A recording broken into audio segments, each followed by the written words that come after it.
Hi, this is Peter Winkler, and this is my software engineering independent project. The goal was to find a video tutorial on a game development platform and implement the feature implemented in that video in your own game and make a video demonstrating how you did it and how the feature from the original video is used. The video I chose was this Game Maker tutorial pause menu by RealTouch GML on YouTube. Um, and this video covers a very basic pause menu and implementing it in your game. And I took the ideas in this pause menu and put them over to a little sample project I'd made in Game Maker to demonstrate it and use some features. The pause menu implemented in the video by RealTouch GML is a very simple, um, just a standard static screen pause menu that just says press any key to unpause.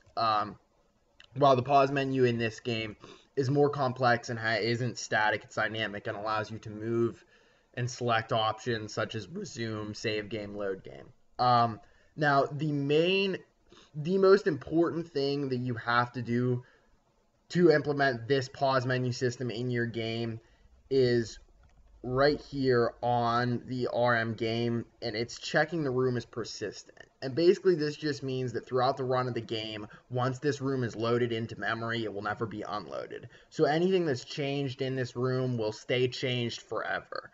Now this makes it so when you switch to the pause screen and switch back into the game through the resume option, you won't reset the level every time you resume the game. It will continue where you left off. I can demonstrate that really quickly. Um, Now there's a flicker with my game that's programmed in. That's supposed to be that way. But okay. Now this is the pause menu, and you can scroll through the options. And when you hit resume, the game continues where it left off. But if I uncheck this persistent, I don't know what all this is going to break, but it won't do that anymore. It should reset every time you leave the room. So oh, actually, okay, so there are some variables that because this wasn't persistent, didn't get set. But trust me, it would get reset. Okay, so the main object that I worked in, because this is a very object-oriented development platform, the object I started in was called Global Control, and it basically just handled a lot of things in the game and with the pause menu. Um, in the game start event, the pause menu variables being set are right here. And the first variable I set is a game state variable, which just represents what state the game is in or what menu it's on. 0 being that it's currently playing the game, 1 is the pause menu, and 2 is the options menu. Um, the pause file, this is an image that I save out so that I can bring it back into the game. I save it right when I pause the game so that you can see the game in the background. You'll get a better idea of what that really is in a few minutes. These are all the items that are on the pause and the options menu. Resume, save, load game, options, exit, toggle left paddle AI, toggle right paddle AI, back. And then there's an index to represent the current selected index, whether like which item you're currently on, a number of items variable, and then I have the same thing for options. Okay, in the this other script that you see right here and right here are just to deal with the actual gameplay, nothing to do with the actual pause menu.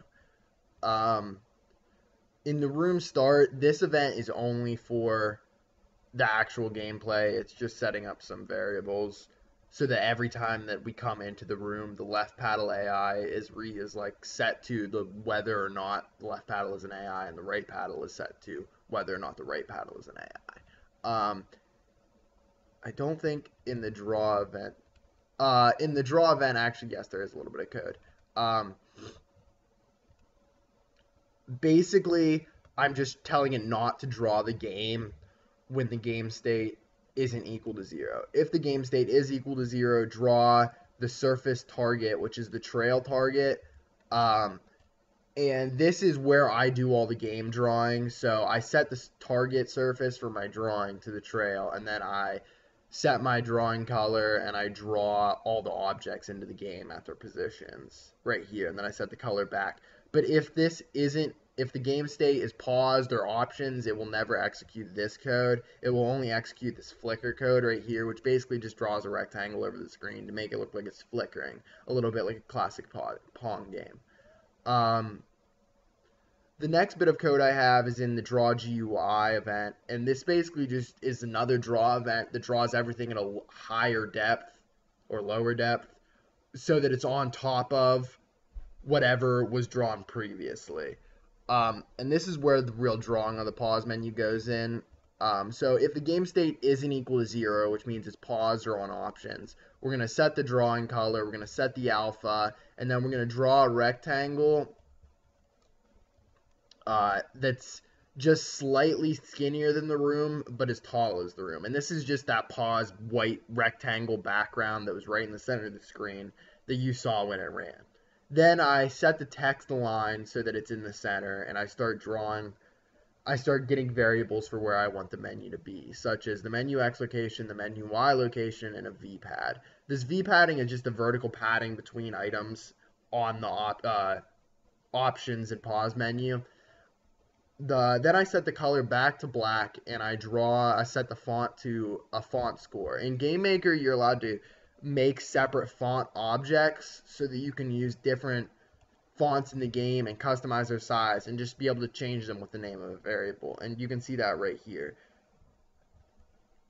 But that's what that draw set font line is doing. Now, the pause menu, if game state equals 1, which means it's on the pause menu, draw game paused at the top of the screen, and then draw each of the menu items by setting a draw string equal to the menu item text. And if I double equals pause index, which means if we're on the selected item currently, draw these 2 dashes on either side of it.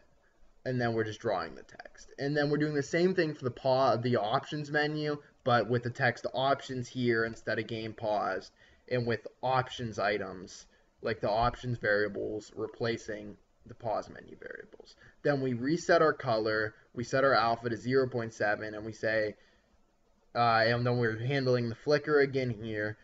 This is a draw set alpha 1 that sets our alpha back to what it was originally, as do this draw set align FA left and draw set align FA top. Those are just resetting it.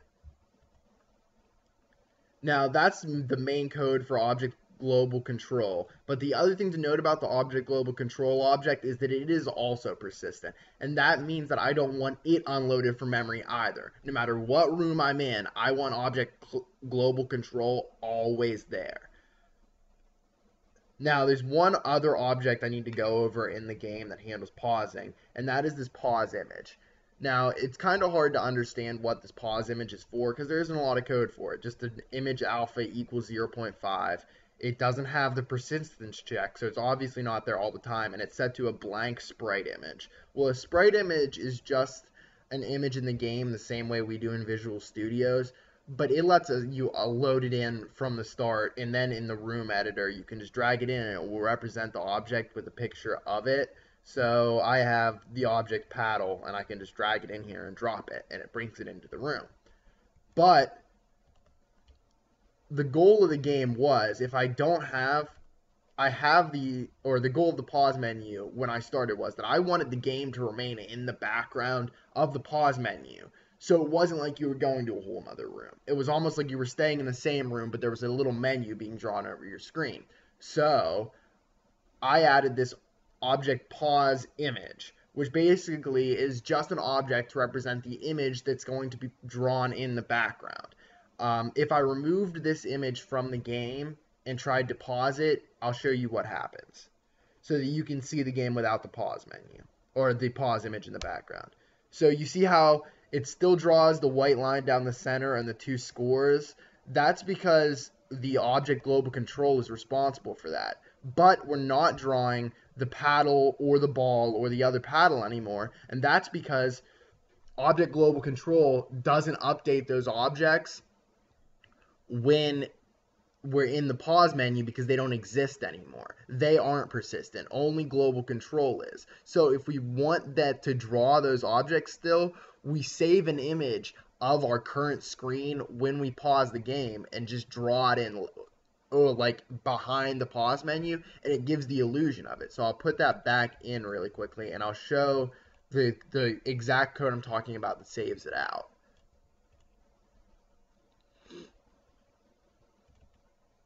So in the step event in the pause menu, we do surface save trail pause file. Pause file is the file I want to save the image to, and trail is the buffer or the source of the image, which is just the surface in GameMaker. That's what they call it, is a surface.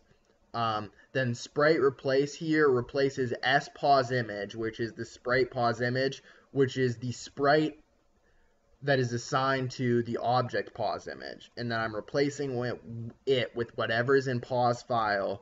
The image number, which is like if you're loading in an object that has multiple sprites so that it's animated, you can set which sprite you want it to be set at.